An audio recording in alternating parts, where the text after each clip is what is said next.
ओम शांति। प्रजापिता ब्रह्मा कुमारी ईश्वरीय विश्वविद्यालय के बारे में लोगों की एक भ्रामक धारणा है। और वो धारणा ये है कि ब्रह्मा कुमारी ईश्वरीय विश्वविद्यालय में लोगों को भाई बहन बनाया जाता है, पति पत्नी को भाई बहन बनाया जाता है, माता पिता आपस में भाई बहन बनाए जाते हैं, जबकि ये धारणा बिल्कुल गलत है। लोगों के मन में ऐसा संदेश कहाँ से बैठ गया है, किन भ्रामक लोगों ने ऐसी धारणा फैलाई है, जबकि सत्य ये है कि प्रजापिता ब्रह्मा कुमारी ईश्वरीय विश्वविद्यालय में कभी भी ऐसा नहीं कहा जाता कि आप गृहस्थ व्यवहार में न रहें। ईश्वरीय महावाक्यों में हमेशा यही संदेश दिया जाता है कि आप गृहस्थ व्यवहार में रहें, अपने गृहस्थ में रहें, अपने परिवार के साथ रहें और अपने गृहस्थ को आश्रम बनाएं। आश्रम क्या होता है? जहाँ पे पवित्रता होती है, जहाँ सुख होता है, शांति होती है, जहाँ सभी मिल करके रहते हैं, बड़ी खुशी से रहते हैं, बड़े आनंद के साथ अपना जीवन यापन करते हैं। क्या ऐसी धारणा कराया जाना गलत है?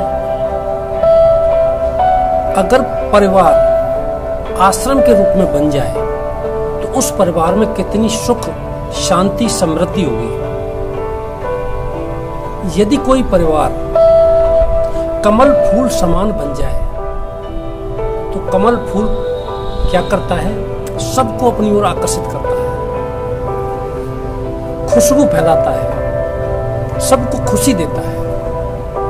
तो अगर कमल फूल समान गृहस्थ आश्रम बना लिया जाए तो उस गृहस्थ में जो भी संबंध संपर्क वाले आएंगे, जो भी आपसे मिलने के लिए आएगा, उसको भी बेहद खुशी मिलेगी, बेहद सुख और शांति का अनुभव होगा। मैं आपको एक उदाहरण से समझाता हूं कि हमारा आपस में रिश्ता क्या है। ये भाई बहन की बात कहां से चली है? जब भी हम अपने परिवार के साथ, चाहे घर के मंदिर के सामने या मंदिर में जाकर के एक साथ खड़े होकर के एक आरती गाते हैं। ओम जय जगदीश हरे, स्वामी जय जगदीश हरे, भक्त जनों के संकट क्षण में दूर करे।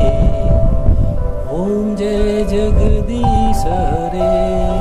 फिर एक लाइन आती है, मात पिता तुम मेरे, शरण गहूँ किसकी, स्वामी शरण गहूँ किसकी, तुम बिन और न दूजा, आस करूं किसकी।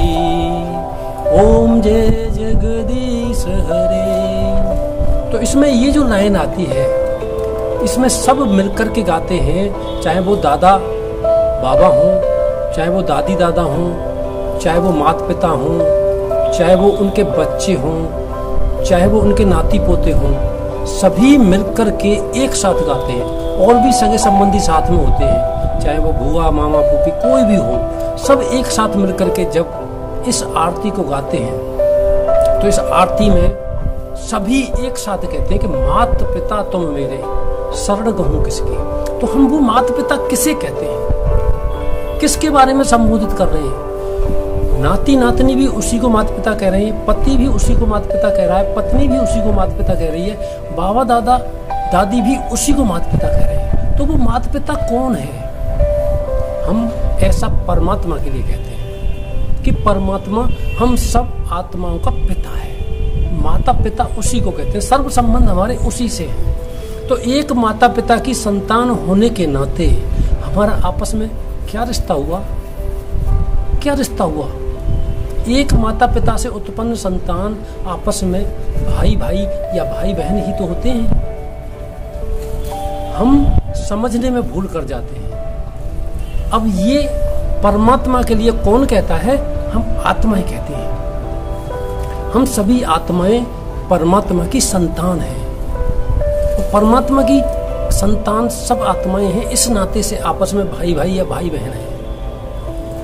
शरीर के रूप में हमारे संबंध अलग अलग हैं। शरीर के रूप में पति पत्नी भी हैं, माता पिता भी हैं, भाई बहन भी हैं, पुत्र पुत्रियां भी हैं, बुआ है, मामा है, फूफी है, सब हैं। उनके संबंध शरीर के नाते से हैं। परमात्मा को शरीर के संबंधों से कोई वास्ता नहीं है। परमात्मा को आत्मा के संबंध से वास्ता है।